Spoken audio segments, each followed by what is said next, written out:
Quiero que abra su Biblia en el Evangelio de San Mateo, en el capítulo 18.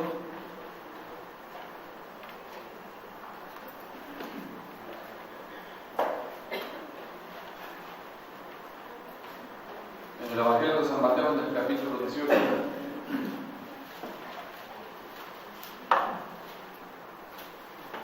El apóstol Pedro tenía una pregunta, los que estuvimos en la mañana, un brevísimo repaso. El apóstol Pedro tenía una pregunta a razón de los versículos anteriores. En el versículo 21, entonces le acercó Pedro y le dijo: Señor, ¿cuántas veces perdonaré a mi hermano que peque contra mí? ¿Hasta 7?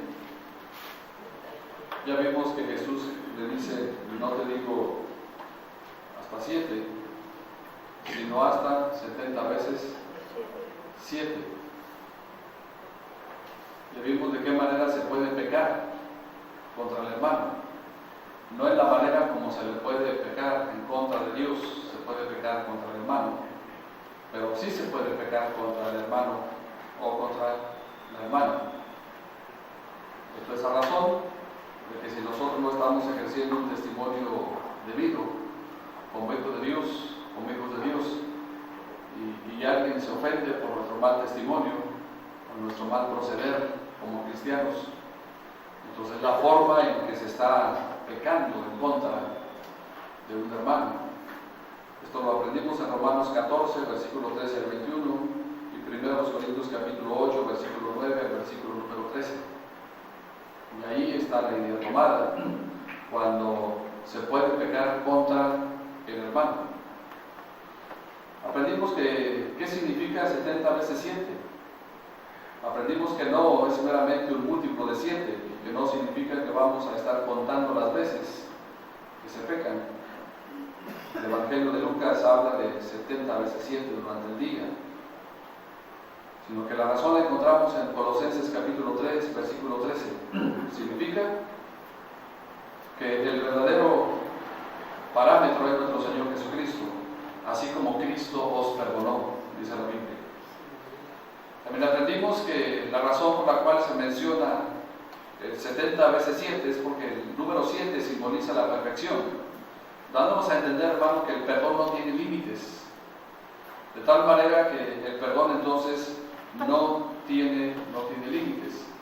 Y vimos en la mañana que esta porción de la Biblia la vamos a dividir en dos partes. Número 1, la interpretación original de esta porción de la palabra, y número 2, la espiritualización o la aplicación de esa porción de la palabra a nuestras vidas. Y estamos en este tenor, estamos en este tema, estamos tratando de explicar, de interpretar lo que la palabra del Señor nos dice en Mateo capítulo 18, particularmente desde el versículo 15 hasta el versículo número 35. Vayamos ahora a la porción de Mateo capítulo 18. Entonces se le acercó Pedro y le dijo: Señor, ¿cuántas veces perdonaré a mi hermano que peque contra mí? ¿Hasta 7? Jesús le dijo: no te digo hasta 7, sino aún hasta 70 veces 7. Se dice que no hay límite para el perdón, porque el ejemplo que va a poner Jesús a continuación, hermanos, es un ejemplo que prácticamente tal vez pueda rayar en la hipérbole, es decir, la exageración de las cosas, pero realmente aún y cuando esta porción fuera definitivamente tan exagerada, allí encontramos una enseñanza práctica para nuestras vidas.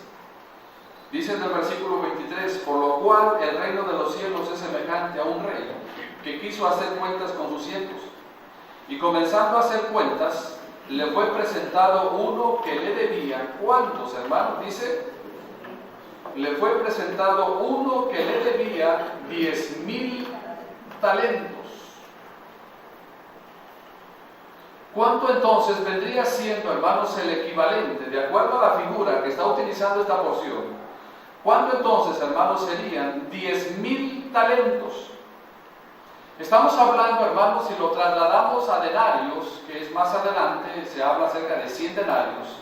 Si lo trasladamos a denarios, estamos hablando entonces, hermanos, que 10,000 talentos es traducido a 6,000 días 6,000 denarios, es decir, 6,000 días de salario de trabajo mínimo.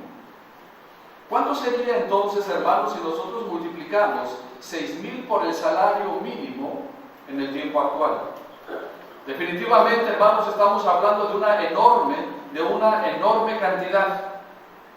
Así que este hombre, cuando fue llamado a cuentas por el Señor, dice la Biblia, por el cual reino de los cielos es semejante a un rey que quiso hacer cuentas con sus siervos. Y comenzando a hacer cuentas, le fue presentado uno que le debía 10,000 talentos. No era una cantidad, hermanos, nada despreciable.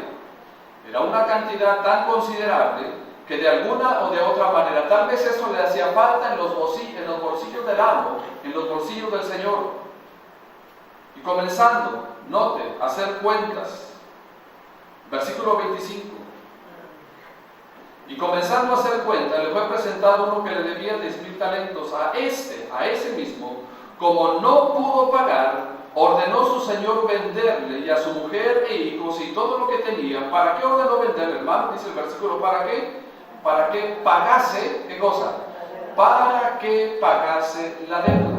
Ahora usted dirá, bueno, pastor, ¿eso era común en los tiempos bíblicos? Si alguien tenía una deuda tan enorme, entonces podía pagar la deuda. Escúcheme bien. Entonces el varón podía saldar la deuda con sus hijos. Vaya usted conmigo a una porción en el Antiguo Testamento,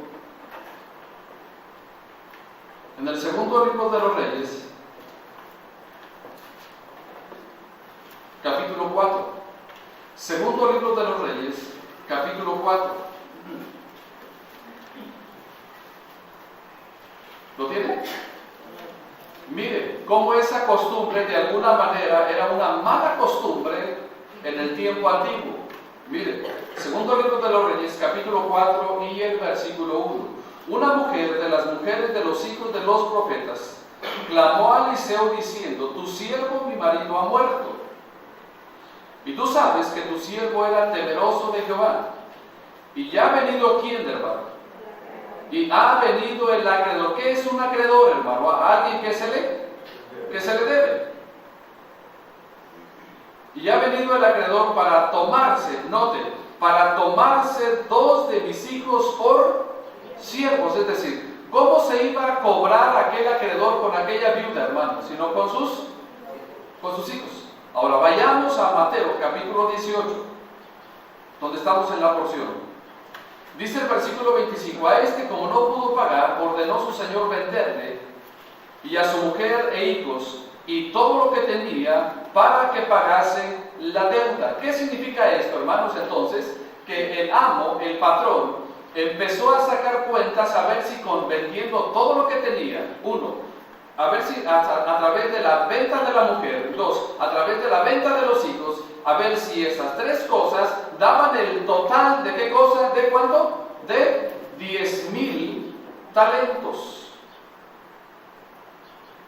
Entonces, dice el versículo 26, entonces aquel siervo postrado le suplicaba diciendo, Señor, ¿qué le decía, hermanos? Aquel siervo, ¿qué le decía? Ten paciencia conmigo y yo te lo pagaré. Ten paciencia conmigo y yo te lo pagaré todo. La pregunta es esta, hermano. ¿A qué fue lo que echó mano aquel siervo para su patrón? ¿Echó mano de qué cosa? De su paciencia. Echó mano de su paciencia. Pero quiero tratar de entender el versículo cuando dice, a este, como no pudo pagar, dice que ordenó a su señor venderle a su mujer y a todo lo que tenía para que pagase la deuda. Entonces aquel siervo, lo primero que hizo, ¿qué fue, hermano? Dice la Biblia que se postró. ¿Qué significa para usted esta palabra que se postró? Que literalmente aquel hombre estaba completamente postrado en tierra, y no solamente postrado en tierra, sino que yo me atrevo a imaginar que literalmente aquel hombre estaba agarrado y sujeto de los pies de aquel hombre, diciéndole y suplicándole de la siguiente manera, postrado, le suplicaba diciendo, Señor, 1 dice, ten paciencia conmigo. ¿Sabe qué significa el término paciencia? El término paciencia significa aguantar, significa resistir. Ahora, si lo traducimos en el término coloquial, o si le atribuyésemos a esta versión 60, si le atribuyésemos una versión moderna, entonces el versículo pudiera decir de la siguiente manera: entonces aquel siervo postrado le suplicaba diciendo, Señor, espérame más tiempo. Note, espérame más tiempo. La pregunta es esta, hermano. Escúcheme bien. La pregunta es esta: el hombre al cual se le piden las cuentas, ¿él sabía que tenía una enorme deuda? ¿Sí o no? Sí sabía que tenía una enorme deuda. La pregunta es esta: ¿qué fue lo que hizo aquel hombre para pagar la deuda?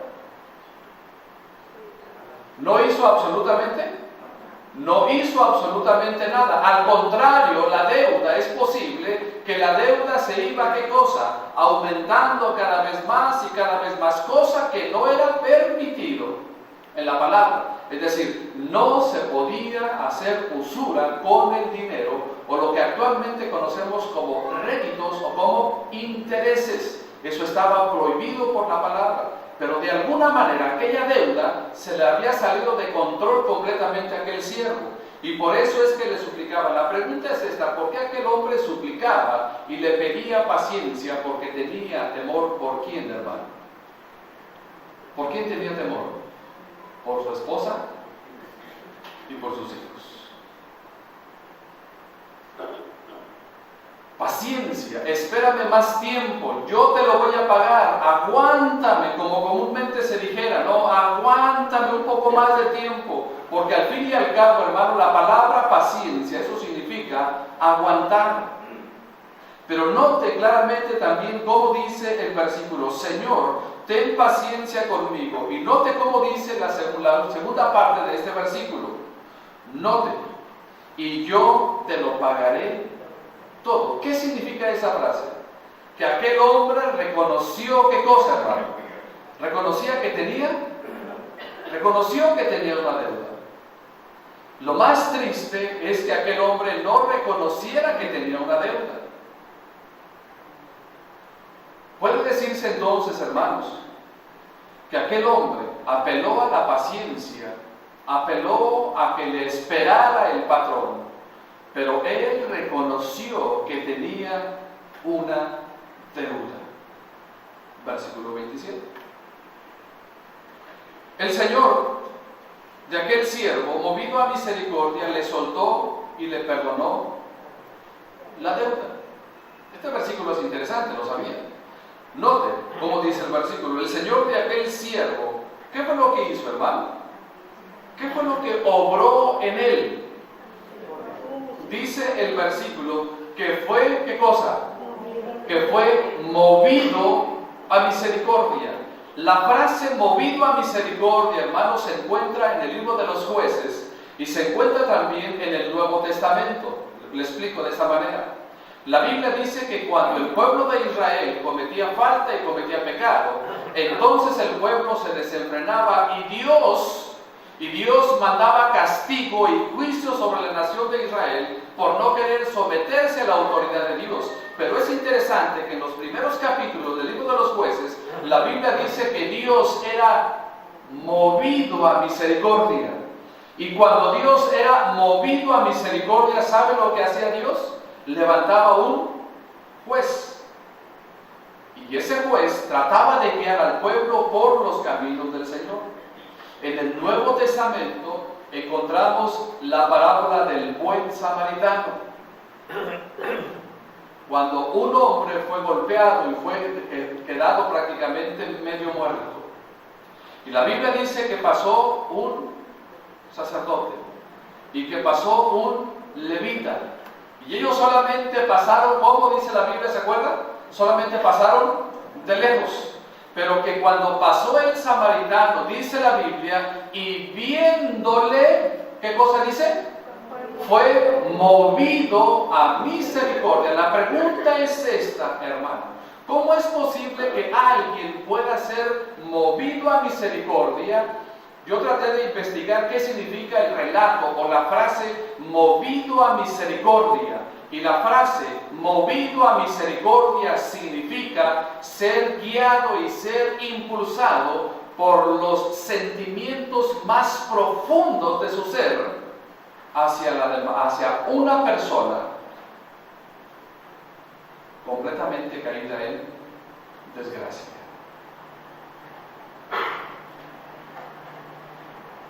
¿Qué fue lo que sucedió, hermanos, entonces cuando aquel hombre, aquel patrón, fue movido a misericordia? Entonces aquel siervo postrado le suplicaba diciendo: ten paciencia conmigo y yo te lo pagaré todo.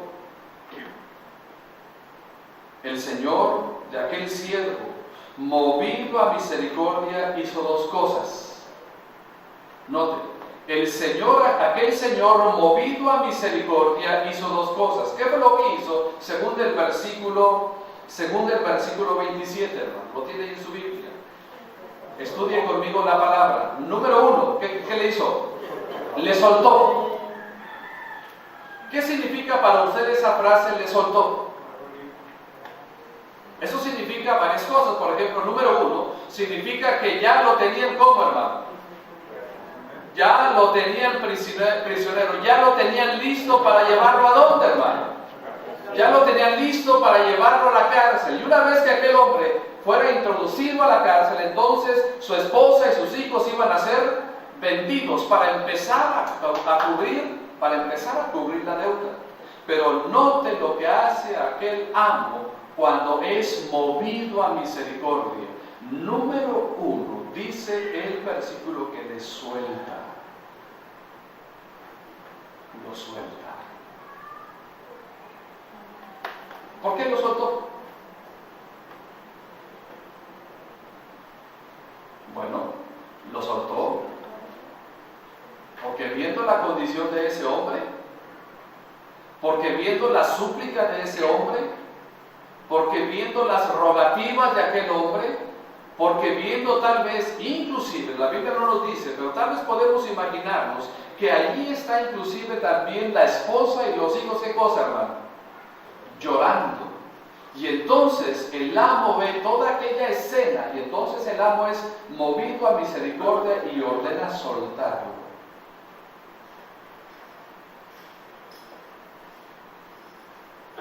Eso solamente se logra en el uso de la misericordia.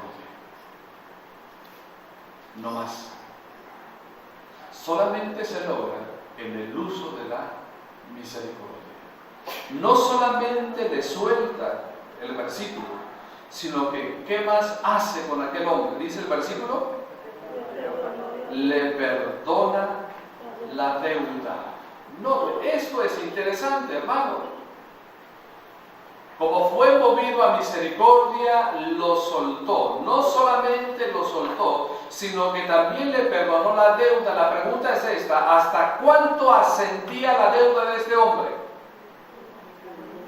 La deuda era aproximadamente 10,000 talentos. Dicen los comentaristas acerca de esta porción que la realidad es que esta es una exageración, que es una figura que se está utilizando para dar a entender que aquel hombre prácticamente solamente podía salvarle la misericordia y nada más.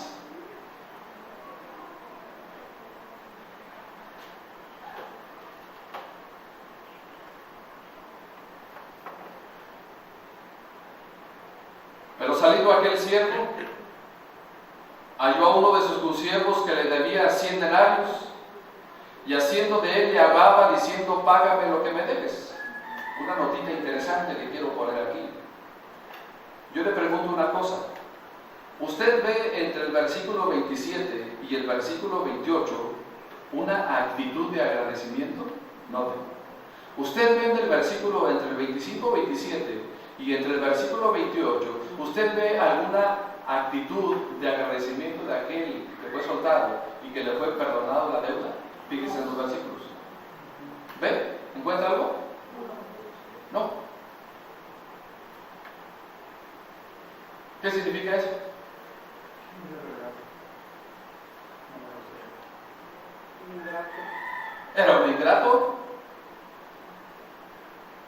Tal vez pensó que era responsabilidad del amo perdonar la deuda y dejarlo libre. Tal vez nosotros nos parecemos a este hombre. Porque cuando no hay una actitud de agradecimiento y una palabra de gratitud hacia Dios por los beneficios, es como si le estuviéramos diciendo a Dios: tú tienes que darme, por eso eres mi Dios.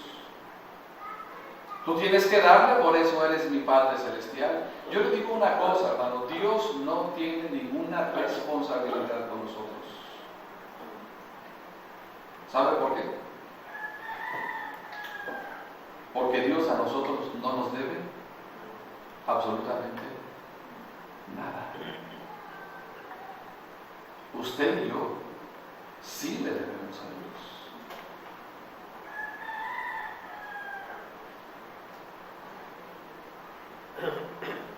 Lea conmigo el versículo 28. Pero saliendo aquel siervo halló a uno de sus consiervos que le debía, ¿cuántos, hermanos? La pregunta, ¿es comparativa la cantidad con 10,000? No, solamente ¿cuántos, hermanos? 100 denarios. Y haciendo de él, ¿qué significa haciendo de él? Que lo agarraba de dónde, hermano. Tal vez de las ropas o del cuello, porque dice, y le ahogaba diciendo: págame lo que me debes. Págame lo que me debes.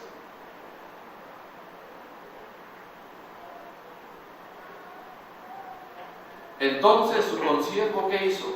1, postrándose. Ahora, déjeme decirle cuál es la diferencia. Déjeme decirle cuál es la diferencia entre postrarse y postrándose. ¿Ya notó la diferencia? ¿Ya lo notó?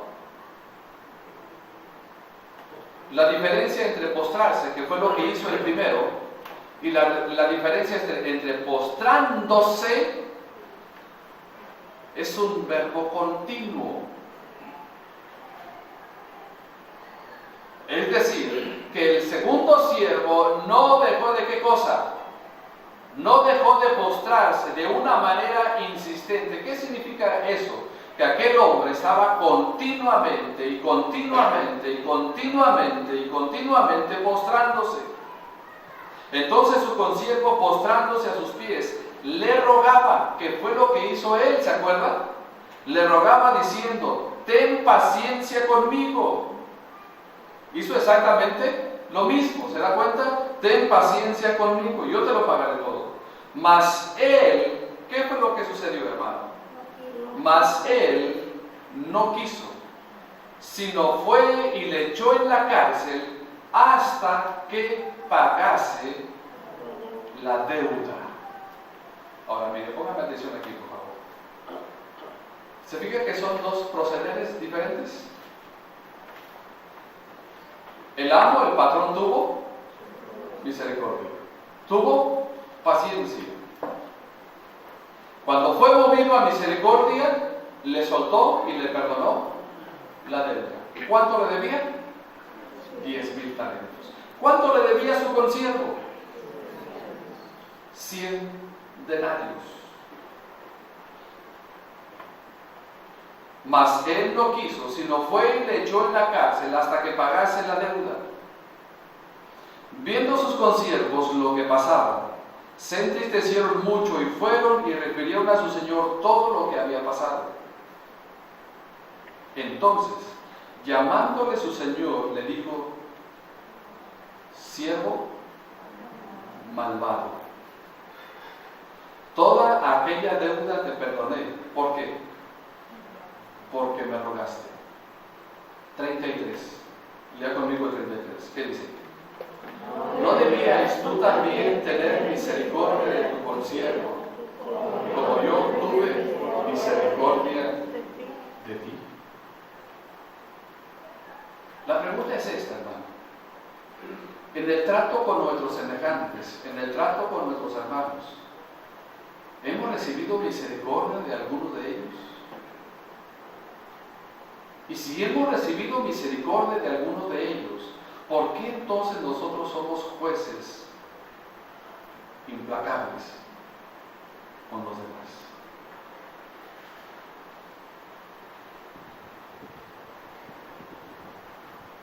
¿No debías tú también tener misericordia de tu consiervo como yo tuve misericordia de ti? ¿Qué está haciendo el amo, hermano? Está reprendiendo duramente a aquel hombre. 34. Entonces su señor, enojado, le entregó a los verdugos hasta que pagase todo lo que debía. ¿Qué significa entregar a los verdugos? Lo que estamos haciendo en esta primera oportunidad, estamos dándole la explicación a esta porción. Luego vamos a la espiritualización y a la aplicación de esta narración. ¿Qué significa entregarle a los verdugos? ¿Qué hace un verdugo?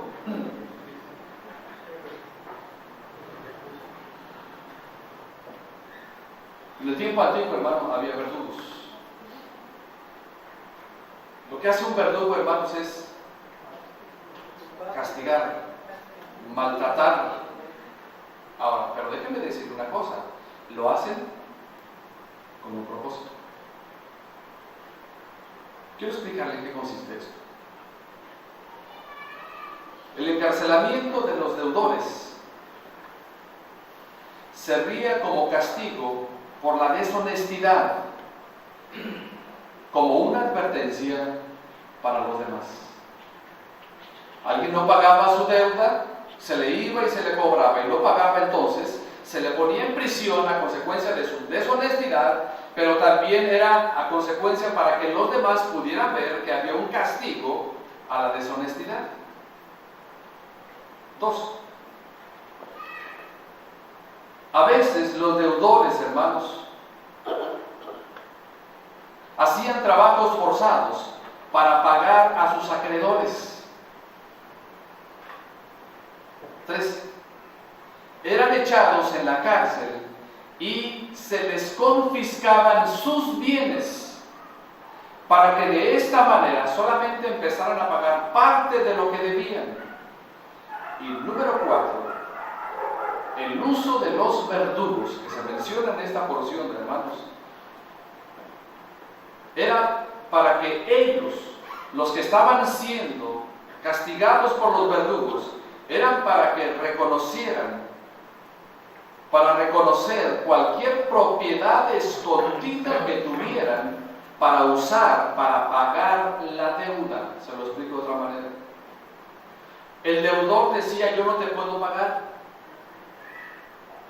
y como no te puedo pagar, no me puedes hacer nada, entonces lo metían a la cárcel. Y para que ese hombre realmente dijera todas las propiedades que él tenía y que sí podía ir pagando la deuda, entonces venía la utilización de los verdugos. Es decir, los verdugos utilizaban el castigo para que la gente dijera efectivamente: tengo con qué pagarte, y no quería, ¿qué cosa? Y no quería pagarte.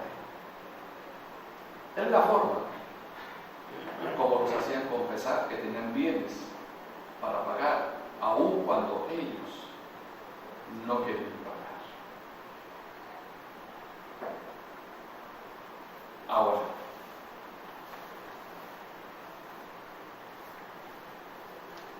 esa es la interpretación de esta porción que acabamos de ver. Ahora veamos lo siguiente. Veamos que nuestra grande deuda, hermano, nuestra grande deuda fue perdonada. ¿Cuál deuda? Nosotros teníamos una enorme deuda que no se podía pagar. Esa enorme deuda, hermano, fue perdonada. Segunda porción, se utilizan dos cosas en esta porción, porque estamos bajo los mismos contextos. En esta porción se utilizan dos cosas para aplicar a nosotros de que esa grande deuda de nosotros fue perdonada. Número 1, por la misericordia de Dios. Y número 2, por la misma paciencia de Dios. Son dos cosas. Son dos cosas que utiliza esta porción. Ahora, quiero hablar en primer lugar del uso de la misericordia. ¿Por qué aquel hombre, hermanos, le fue perdonada la deuda? Ya vimos por qué. Porque el patrón fue movido ¿a dónde? Fue movido a misericordia. Cuando aquel siervo se encontró a un consiervo suyo y no fue capaz de perdonarle solamente 100 denarios, esto significa entonces que aquel hombre no tuvo ¿qué cosa? No tuvo misericordia del que le debía 100 denarios. Nuestra grande deuda, hermanos, fue perdonada. La misericordia, escúcheme bien, la misericordia se ejerce con el que es culpable. No sé si captó la idea. La misericordia se ejerce con el que es culpable. La pregunta es esta: ¿nosotros éramos culpables? ¿Sí o no? Éramos culpables. Según Romanos capítulo 5 y versículo 12. Por tanto, como el pecado entró en el mundo por un hombre, así la muerte pasó a todos los hombres. ¿Por cuánto? Por cuanto todos pecaron. ¿Cuál es nuestra deuda? ¿Cuál es nuestra culpa, hermano? Nuestra deuda y nuestra culpa es el pecado. Déjeme le leo una frase del autor del libro de Grandes Doctrinas de la Biblia, llamado William Evans, y dice de la siguiente manera: la misericordia es el atributo de Dios que le lleva a buscar el bienestar de los pecadores, tanto temporal como eterno, aunque para ello tenga que hacer un gran sacrificio.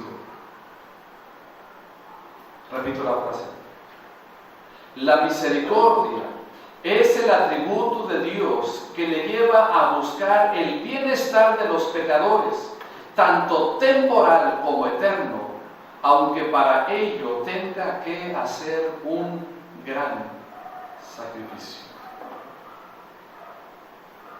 El uso de la misericordia, hermano, tiene que ver con no recibir lo que realmente merecemos. Yo le pregunto una cosa, hermano: ¿qué es lo que merece nuestra mala conducta delante de Dios? ¿Qué es lo que merece nuestro pecado delante de Dios? ¿Qué es lo que merecen nuestras rebeldías delante de Dios? ¿Qué es lo que merece nuestra desobediencia delante de Dios? ¿Sabe qué es lo que se merece? La justicia de Dios, simple y sencillamente. Pero ¿por qué entonces Dios no actúa en base a su justicia? Y eso no significa que Dios no pueda actuar en base a su justicia. Vaya conmigo al Salmo 103 y el versículo 8, sin perderme esta porción. Salmos 103 y el versículo número 8.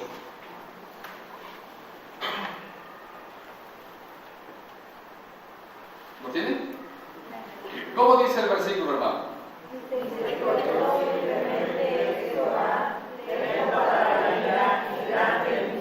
Note, lento para la ira y grande ¿en qué cosa dice?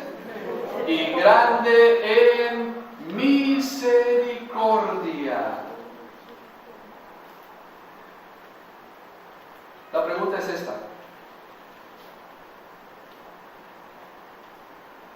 ¿a Dios le cuesta tener misericordia para nosotros?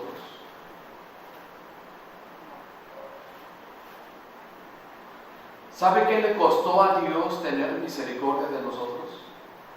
¿Sabe cuál fue el precio de que Dios tuviera misericordia de nosotros?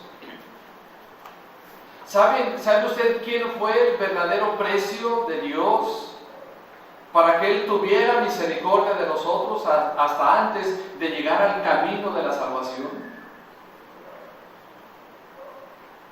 Su Hijo Jesucristo.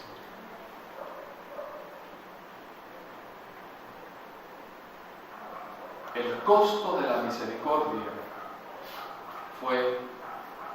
su Hijo Jesucristo. ¿Por qué? Porque usted y yo teníamos una enorme deuda. Vaya a Nehemías capítulo 9 y versículo 31. Nehemías capítulo 9.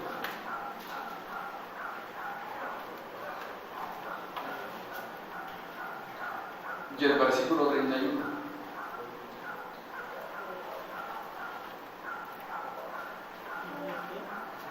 Versículo 26. Pero te provocaron a ira y se rebelaron contra ti y echaron tu ley tras sus espaldas y mataron a tus profetas que protestaban contra ellos para convertirlos a ti e hicieron grandes abominaciones.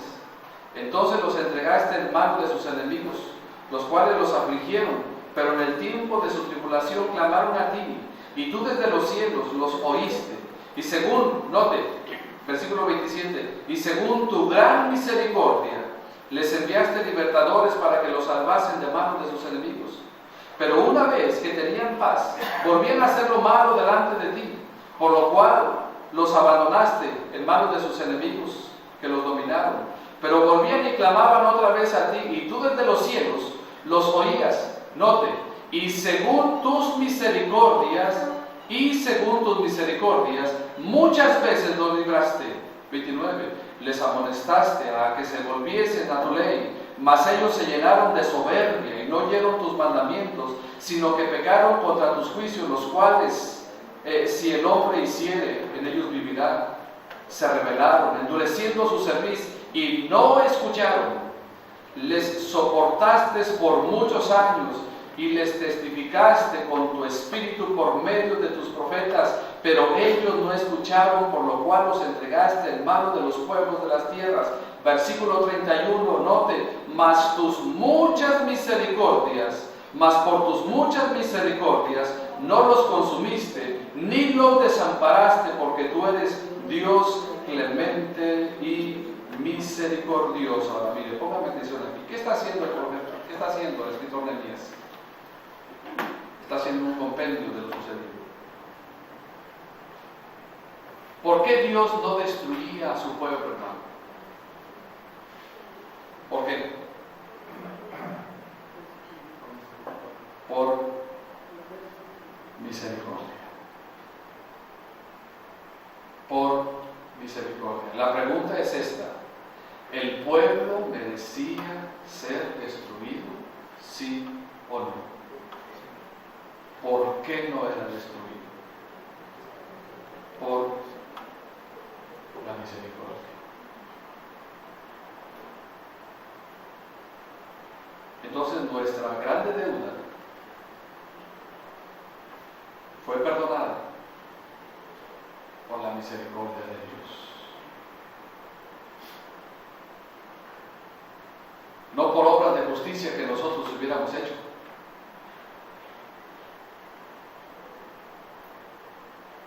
Y dos, por su paciencia, que es lo que dice Mateo capítulo 18. Por su paciencia. ¿Y qué es paciencia? Según aprendimos hace unos momentos. ¿Qué es paciencia, hermano? Aguantar, soportar, esperar. Eso es paciencia.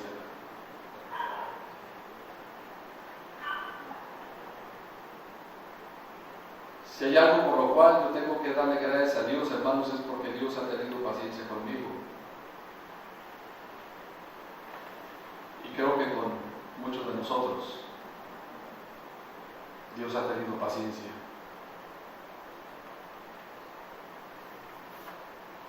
Por su paciencia.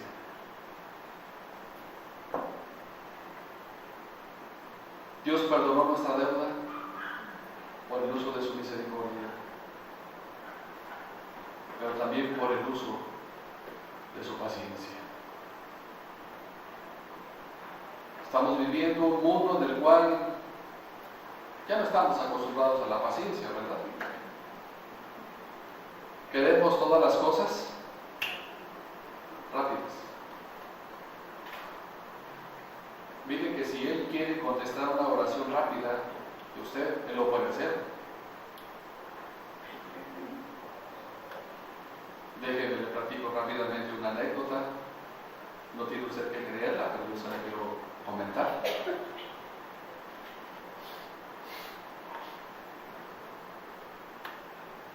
Ayer en la tarde no encontraba yo las llaves del carro.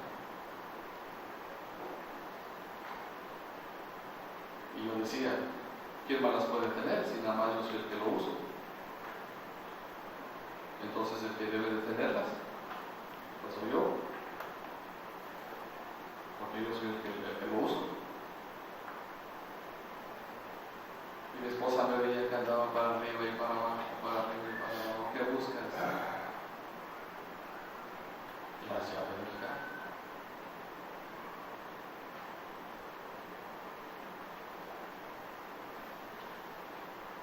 Y luego me dice, vente, siéntate, vamos a orar para encontrar las llaves.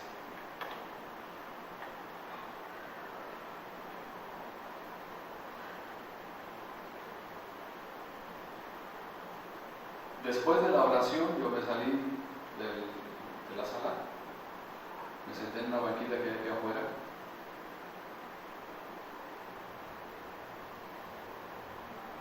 Y dije, voy a ir a buscar ahí. ¿Y sabe qué? Ahí estaban.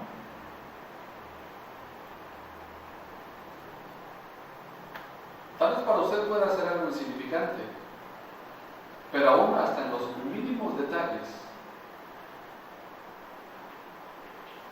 uno tiene que aprender que Dios es el que hace todas las cosas. Pero a veces no nos gusta tener paciencia. Queremos las cosas de ya, de inmediato. A lo cual yo argumento lo siguiente, como si nosotros fuéramos tan rápidos para responderle a Dios en lo que Él quiere de nosotros. ¿Qué pasaría si Dios nos respondiera a nosotros en la medida que nosotros le respondemos a Él? ¿Cuándo Dios tendría entonces que responder a mi oración y a su oración?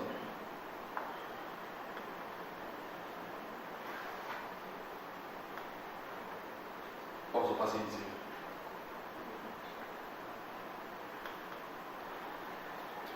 ¿Por qué por su paciencia? Porque Él esperó todo el tiempo necesario para que usted y yo reconociéramos nuestra deuda o reconociéramos nuestra condición. Según Gálatas 4:4, la Biblia nos dice que el Señor Jesucristo vino a su tiempo.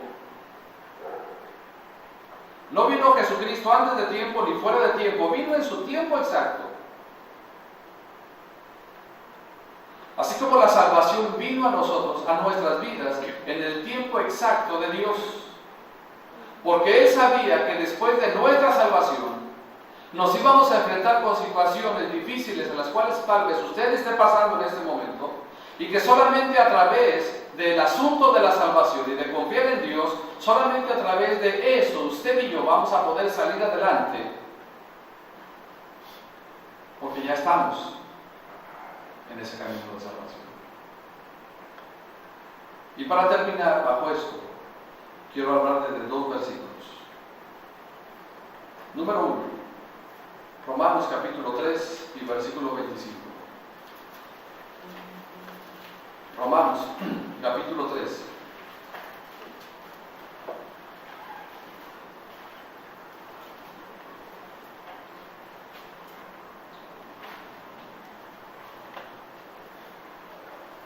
Versículo 25. Siendo justificados gratuitamente por su gracia mediante la redención que es en Cristo Jesús, a quien Dios puso como propiciación por medio de la fe en su sangre, para manifestar su justicia, a causa, note claramente, a causa de haber pasado por alto, note, en su, ¿qué cosa? En su paciencia los pecados pasados. Es decir, ¿qué fue lo que Dios usó para nuestra conversión a Cristo? Su paciencia. Él sabía que en un determinado momento íbamos a tomar lo que dice Efesios 2, 8 y 9. Porque por gracia sois salvos, por medio de la fe. Porque por gracia sois salvos. La gracia es el tenedor donde nos alimentamos. Porque por gracia sois salvos, por medio de la fe, es lo que el tenedor toma del plato y lo llevamos a la boca.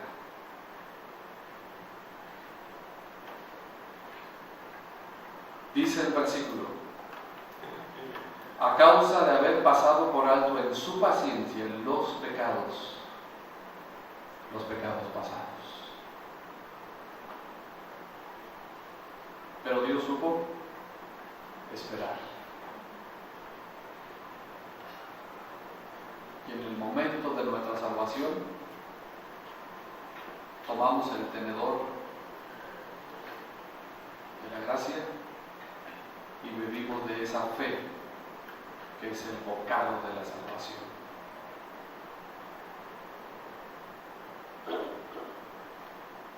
El otro es 2 de Pedro 3:15. 2 de Pedro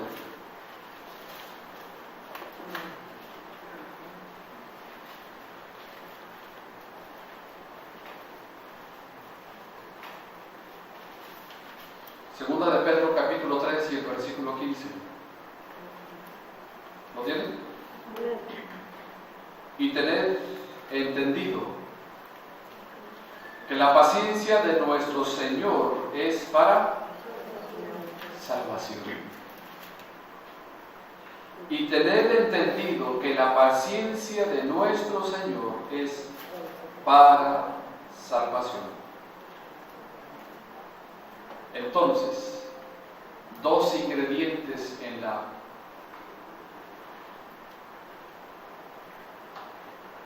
paga de nuestra enorme deuda por Cristo Jesús. Uno, la misericordia. Y dos, su paciencia.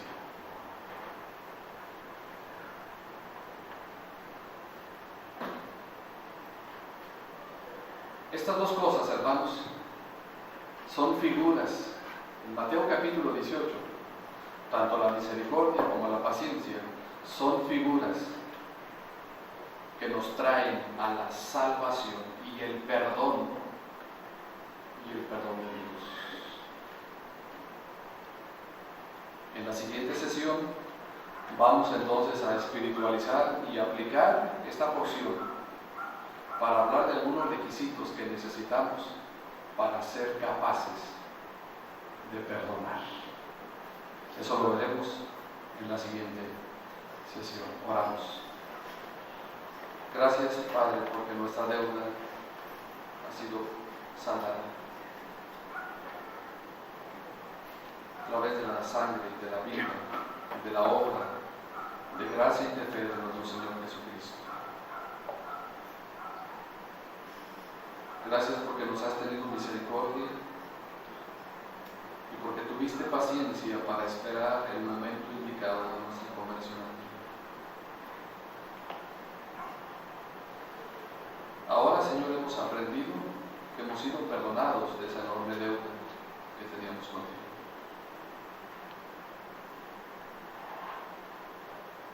Pero también, Señor, hemos aprendido que de la misma manera debemos aprender a perdonar.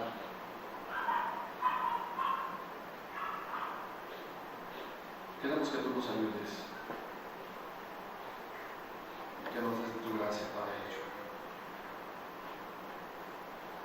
Yo te ruego en el nombre de Jesús que tu palabra en esta noche haga obra en la vida y en el corazón de cada hermano y de cada hermana presente en esta noche. cada uno de nosotros seamos capaces de venir a ti en oración y darte gracias por esa enorme deuda que ha sido saldada por Cristo Jesús. Te damos muchas gracias en el nombre de Jesús. Amén. Muy bien. Vamos a